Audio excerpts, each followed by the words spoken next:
Bonjour, Galina. Donc, vous êtes en France maintenant? Oui, je suis en France. Ça fait longtemps que vous êtes en France? Ça fait un peu plus d'un an. Une année et quelques mois. Et quelques mois. Pourquoi avez-vous choisi la France? La France, ce pays m'a toujours plu, je crois. Une histoire très intéressante. J'aime l'architecture de la France. On mange bien en France, un bon climat. Il y a beaucoup de raisons.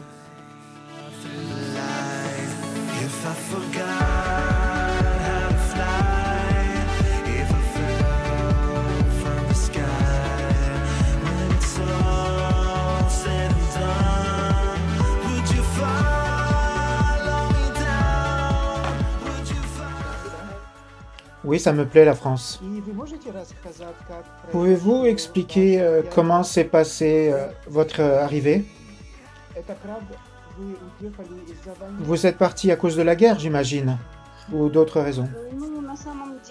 Oui, en fait, la raison principale pourquoi j'ai décidé de partir, c'est la guerre. Et comment tout s'est passé? Vous pouvez expliquer, vous étiez en Ukraine, et comment vous êtes parti? Vous voulez dire les conséquences de la guerre? Comment je suis parti? Tout s'est passé de façon inattendue. Jusqu'au dernier moment, on ne pensait pas qu'il y aurait la guerre.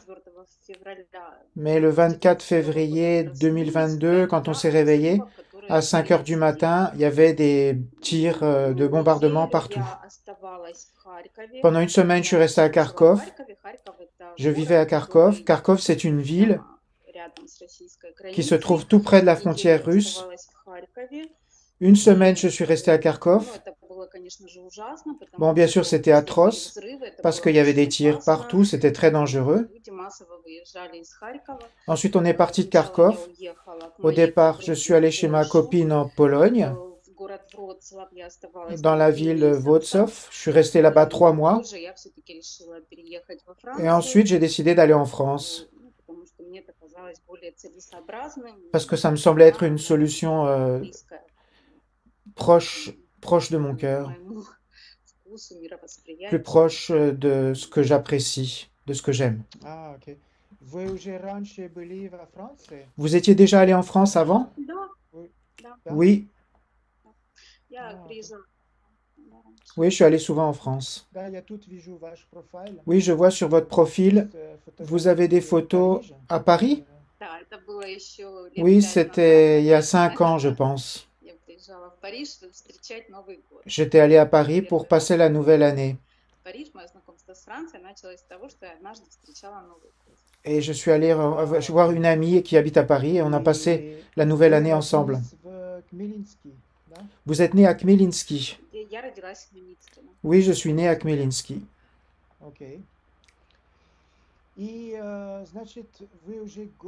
Donc ça fait déjà un an, plus d'un an que vous êtes en France. À quel endroit? Je vis dans une petite ville, Pithiviers. Pithiviers, c'est à 80 km de Paris. En gros, c'est 1 heure de voiture de Paris. 1 heure en voiture. En autobus et en train, 1 heure. Et là, vous vivez, vous avez des amis de l'Ukraine? Oui, oui, oui. Oui, il y a beaucoup de gens d'Ukraine ici. Et je communique avec mes amis d'Ukrainiens. Donc, vous avez déjà organisé votre vie à Pithiviers? Vous avez un appartement, du travail? Comment se passent vos jours en France? Oui, j'ai un appartement. Pour le travail, je n'ai pas encore défini. ce que je veux faire parce que j'étudie le français. Malheureusement, en France, je suis arrivé avec un niveau nul en français et je pensais que ça allait être plus facile que ça. Je pensais que le français était facile, mais en fait, c'est pas du tout facile, malheureusement. Je connais beaucoup de mots, mais parler facilement, je ne peux pas en français. Donc, je vais dans un cours spécial ici. En France, on peut dire il y a un bon système d'intégration pour les étrangers et ils proposent beaucoup de cours du gouvernement. Et pour l'instant, je suis occupé à aller à ces cours. Et ces cours m'occupent comme un travail, du lundi au vendredi, toute la journée. Ah, donc vous avez des cours de français. Et vous ne parlez pas du tout en français ou vous pouvez parler un petit peu? Je m'appelle Galina, je viens de l'Ukraine. Je m'appelle Galina, je suis ukrainienne. Bien sûr, je parle un petit peu. Pour moi, c'est un petit peu difficile maintenant. Ah, ok.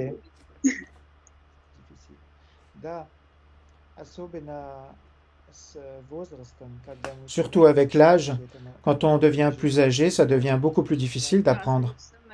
Oui, c'est tout à fait vrai. Parce que je vois mes copines qui ont des enfants à l'école, par exemple. Les enfants à l'école, ils apprennent très facilement le français. C'est vrai.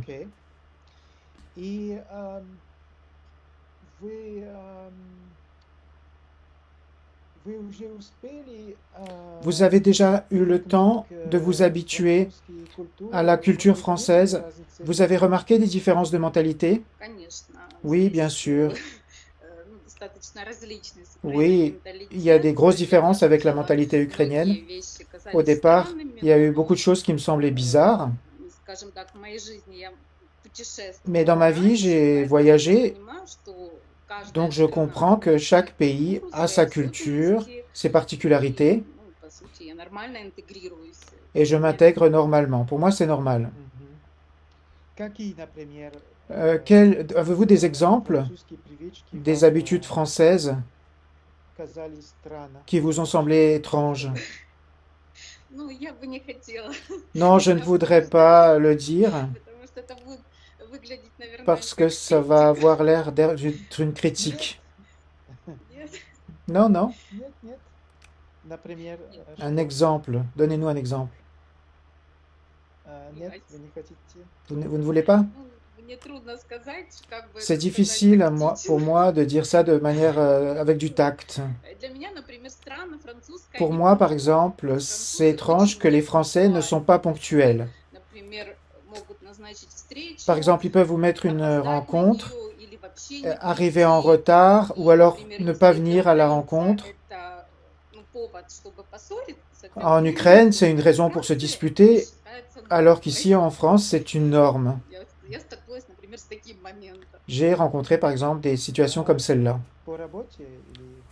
Dans un travail ou non, dans différentes situations, pour le travail, pour la vie personnelle. Le travail, bon ben, pas tellement. Je ne sais pas, parce que je ne travaille pas encore, donc je ne peux pas vous dire comment ça se passe au travail. Non, mais de mon côté, je ne suis jamais en retard. Si j'ai un rendez-vous, je viens toujours au rendez-vous à l'avance ou à l'heure. Et quelle était votre profession avant la guerre, avant de partir? J'ai une grosse expérience de travail. J'ai travaillé dans le domaine de gestion de personnel, dans une agence. Et dans les dernières années avant la guerre, je travaillais comme consultante de vente, gestionnaire de vente. Vente de quoi? Je travaillais dans une entreprise, une usine de fabrication. Et je travaillais aussi dans la vente d'ajouts bio. Dans différentes sphères, dans de linge aussi. Mais je travaillais souvent online. Je n'étais pas dans un magasin, je travaillais online. Surtout dans les dernières années, avec le Covid, tout était online. Et depuis l'Ukraine, vous êtes arrivé seul ou en famille? Ah, vous n'avez pas d'enfants? Non, je n'ai pas d'enfants. Je suis venu seul. Simplement mon chat que j'ai pris avec moi de Kharkov.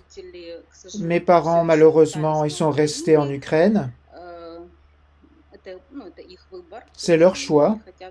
Ils ne veulent pas partir d'Ukraine. Et ma sœur, elle vit au Canada, à Montréal. Elle vit là-bas, ça fait déjà 10 ans qu'elle est au Canada. Donc votre sœur parle français. Elle a étudié le français et l'anglais. Mais comme au Québec, il y a 2 langues, elle préfère l'anglais parce qu'elle trouve que le français, c'est trop difficile. Mais elle parle un peu en français, elle l'a étudié. Elle a été longtemps au cours de français.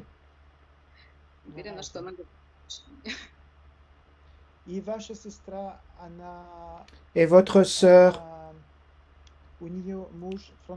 son mari est canadien? Oui. Non, son mari est ukrainien, mais il a vécu très longtemps au Canada. 15 ou 20 ans au Canada. Il est né en Ukraine, mais ça fait très longtemps qu'il est parti au Canada et ma sœur l'a rejoint. Donc ce sont 2 Ukrainiens. D'accord. Ça fait déjà longtemps que vous êtes sur notre site. Vous avez de l'expérience de communication avec des hommes? Non, en fait, pas d'expérience sur votre site. Je ne peux pas dire que j'ai eu des rencontres avec des hommes sur votre site. Aucune rencontre, rien du tout. Non, j'ai eu des rencontres. J'ai eu des rencontres.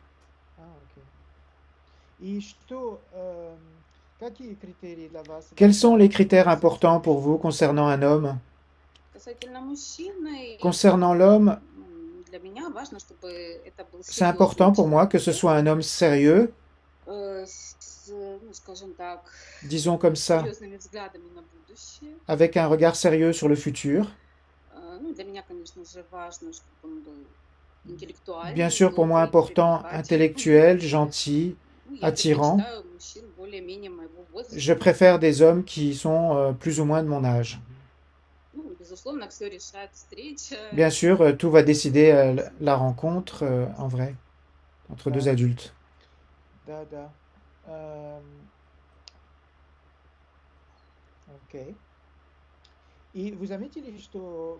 Vous avez remarqué que les hommes en France, en comparaison avec les hommes ukrainiens, ils ont l'air plus jeunes que leur âge? Ou pas du tout? Non, je n'ai pas l'impression. J'ai l'impression que ça dépend des cas, c'est différent. En Ukraine, les gens aussi ont des allures variées. Ça dépend quel mode de vie a la personne. Si tu as un mode de vie sain, tu peux avoir l'air bien. Qu'est-ce que vous aimez faire, vos hobbies, vos intérêts, quand vous avez du temps libre? Quand j'ai du temps libre, je rencontre mes amis. J'aime aller dans la nature, à la plage. J'aime voyager. Bien sûr, en France, j'essaye d'aller dans des événements culturels, des expositions, des musées. Parfois, j'aime bien aller à Paris, mais en général, j'aime voyager. Où est-ce que vous êtes allé en France? Si on parle de la France, j'ai été seulement dans le sud, Côte d'Azur. J'ai visité Nice, Cannes, Monaco. Dans le futur, j'aimerais bien aller sur la côte atlantique, proche de l'Espagne. J'aimerais aussi visiter le nord. Là, il y a des très beaux bateaux. Le mont Saint-Michel. Des beaux châteaux, le mont Saint-Michel. C'est proche de la mer. Oui, c'est une île. C'est très romantique. Je suis encore jamais allé là-bas. Absolument, je veux y aller. Vous pensez que vous aimez le romantisme? Vous êtes une femme romantique? Oui, je suis une femme romantique. J'aime les choses romantiques, la mer. Pour moi, c'est très important que la rencontre soit dans un bel endroit. J'aime bien quand l'homme s'occupe bien de la femme, comme les hommes slaves. Je pense que les hommes de toutes les nationalités peuvent bien s'occuper d'une femme. Parfois, les femmes slaves à l'ouest, elles se plaignent que les hommes de l'ouest occidentaux, ils ne savent pas s'occuper des femmes slaves. Probablement, je dirais cela, qu'il y a une différence de mentalité entre l'Ukraine et la France. Bien sûr, c'est évident que les hommes français, à cause des raisons historiques, ont une autre approche de la rencontre amoureuse. Mais je pense que chaque personne est différente. Ça dépend de son éducation, dans quelle famille il a grandi. Je suis certaine que je peux rencontrer l'homme de mes rêves en France. Oui, bien sûr. Il y a beaucoup d'hommes célibataires en France. Beaucoup, beaucoup. Ok.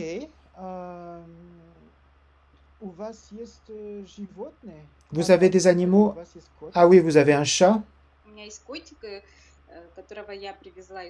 que j'ai rapporté de Kharkov.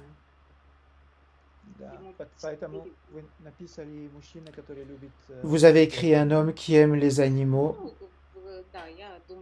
Oui, je pense que pour moi c'est important que l'homme s'occupe bien des animaux. Et ici c'est écrit que vous voulez avoir des enfants? C'est encore actuel pour vous? Oui, c'est actuel, mais je pense que ça dépend de Dieu. C'est Dieu qui décidera. Très bien.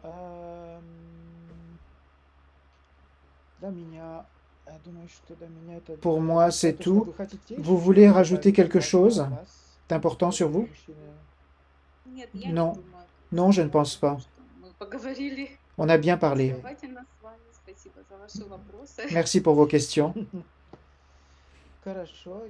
Très bien.